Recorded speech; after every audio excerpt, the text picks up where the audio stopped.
Dragii mei, știu foarte bine că ceea ce s-a întâmplat de ieri încoace este un mare șoc pentru noi toți și pentru voi este o foarte mare dezamăgire. Și cum să nu fie o dezamăgire când ai încredere în stat, când ai încredere într-un om, vrei să îl vezi că ajunge la conducerea statului român pentru a face bine, pentru a-și pune ideile în aplicare.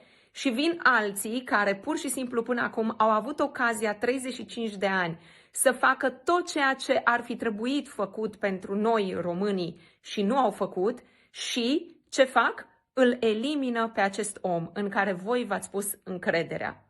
Știu că sunteți dezamăgiți, știu că poate în momentul acesta nu mai aveți încredere în viitorul nostru, în România, dar, oameni buni, trebuie să rămânem tari și pe poziții. Trebuie să ne păstrăm încrederea în țara noastră, că ea, sărăcuța, n-a greșit cu nimic față de noi.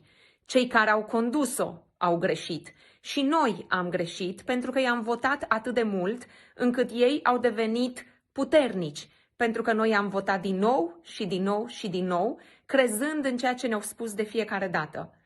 Acum însă, să știți că schimbarea a început.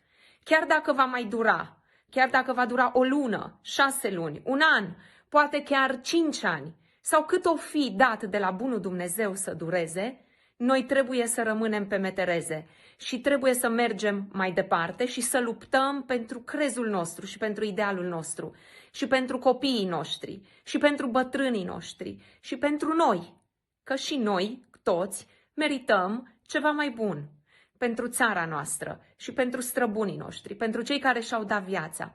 N-avem voie să dezertăm, n-avem voie să plecăm de aici. Știu, am primit mesaje de la voi prin care îmi spuneți că vreți să plecați, că vreți să vă așezați în altă țară, pentru că aveți nevoie de liniște și de stabilitate. Așa este, sunt de acord. Și eu, poate, că am început să simt același lucru, că poate ar fi fost mai bine să rămân, cine știe pe unde, în lumea largă. Dar, acum noi suntem implicați în această mare, mare mișcare care va aduce schimbarea.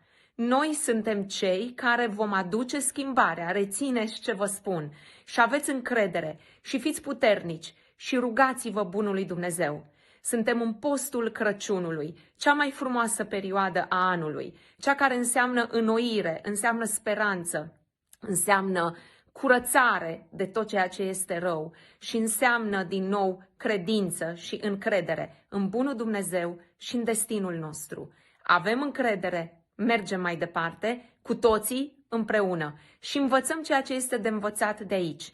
Prea i-am lăsat să ne dezbine până acum.